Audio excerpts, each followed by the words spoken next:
Okay, guys, it is official. Gross germs have hit my house. Yes, someone has a cold. Someone's not me. Hi everyone, welcome back to my channel. I'm Shamira Benson, one part of Team Benson, and today I am going to give you my remedies for getting my house prepared for flu and cold season. Right now we are at the end of monsoon season.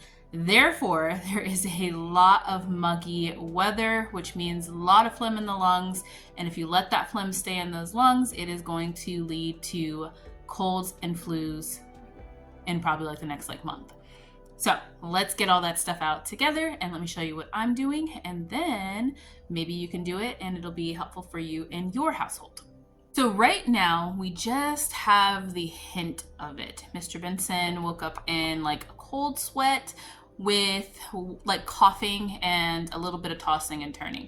No real fever yet or anything like that, just a cold sweat, tossing and turning. So the first thing that we're gonna do is I made some chicken noodle soup with our chicken allergy bone broth. Now, if you guys remember, we made this back in January 2024. January of this year, and we prepared ahead of time. So I made enough for the beginning of spring and then all the way to the end of monsoon season. So we're using up the last bit. We're actually perfect for having enough canned, so that's a good thing. So now we've made some chicken noodle soup, and then we're gonna have one more that I'll probably make like a chicken and rice or something like that with. When it comes to a lot of herbs, guys, you're not going to have a lot of family members, and some of you guys don't just want to put a mullein in some water, boil it, and then drink it because that tastes disgusting.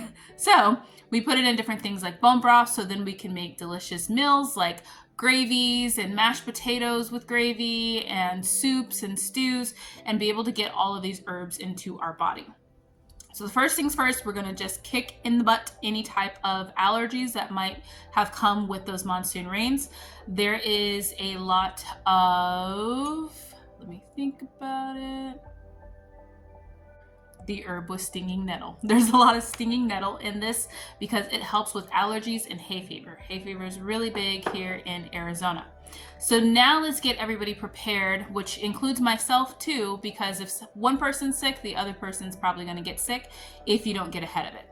And the one person that is sick will be sick way longer and worse if you don't treat it ahead of time. So let's start with clearing the lungs. The first thing I'm gonna do is, which I did, I made a drink with some mullein leaf, mullein leaf. Sorry, I don't know why I cannot pronounce that today. So it's a mullein leaf.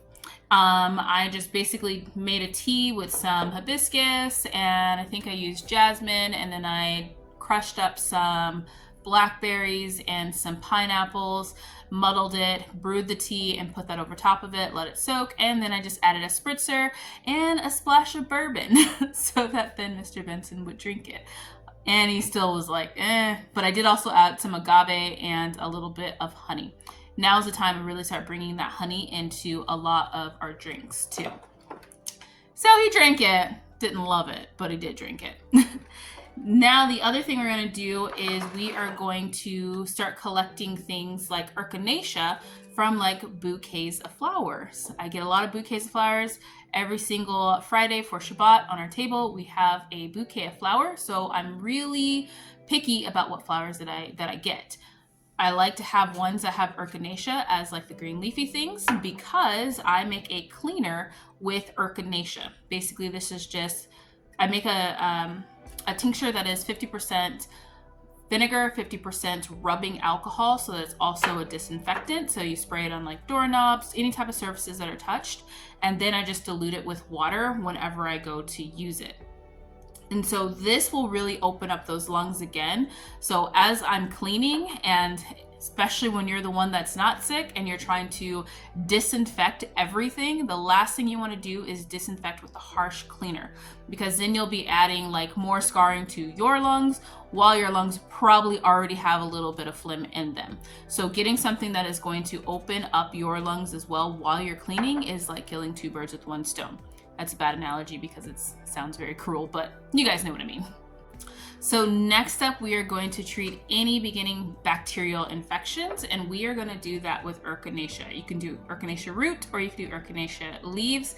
I had a hard time finding echinacea leaves, which is what I prefer, just texture wise, but echinacea root is what I have right now. So I will be adding that to our new bone broth, which is our beef bone broth that we will be making on Friday. So if you guys want to see me make a bone broth with some of these herbs, then make sure you guys tune in on Friday because I will be making that then.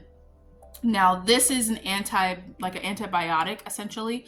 So it's something that you want to use only really when you need it, because you don't want to overuse echinacea, just like you don't want to overuse an antibiotic. So we will make these bone broths so that then we have them ready and available, because once that weather really changes from super hot to cold, because there is like no happy medium here in Arizona, then you're going to probably start seeing a lot of infections. So a lot of like bacterial infections, because bacteria, it was like all high because it's hot and muggy, which is a perfect place for bacteria to grow, and then it's going to be like dry and cold. So we want to make sure that we kind of really make sure we're getting that bacteria out of the lungs and out of the body. So the last thing we're going to be doing is treating anxiety, helping the person to get sleep, making sure that everybody's calm and relaxed. My two favorite things are lemon balm. You guys see me grow this in my garden. This is actually from my garden. So lemon balm will help do that. And then also for me, I like valerian root. Valerian is like it's kind of like Xanax, but like the same thing with lemon balm, but sometimes valerian is a little bit stronger. I like the taste of valerian. It's kind of like a licorice, and just the smell just instantly calms me.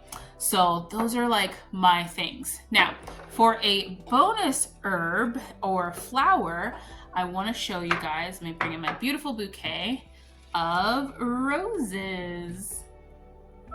So my Shabbat table has been covered in roses every single Friday for the past like 3 or 4 weeks.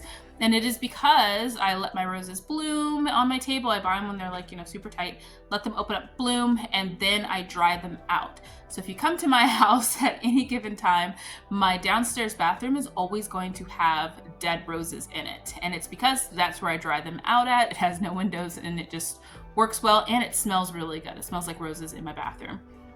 But I dry those out because now we're going to look at making sure that our skin is protected, because we've gone from super hot weather to we're getting ready to hit cold weather. And like I said, no happy medium. So our skin is going to go from moist and hot to like dry and cold. So we want to make sure that inflammation or anything like that can occur within our skin is protected. So I am going to be using a lot of rose water. We take baths in rose water at this time. I put rose water in our hair and just use it for our skin. You can make some like spritzers so that when you're hot or something like that, you could spritz yourself with rose water. That's something that we've been using out when we are clearing like land and we get really hot. Just spritz yourself with a little bit of rose water, and that helps kind of keep that bacteria off the skin too, because roses do help with bacteria too. So I hope this video was helpful for you guys. I am going to get back to my wife life and making sure that my hubby is well taken care of and feeling better by tomorrow. So until next time, grow yourselves a garden, because even a small space can provide you with tons of food and, medicine. All right, bye guys.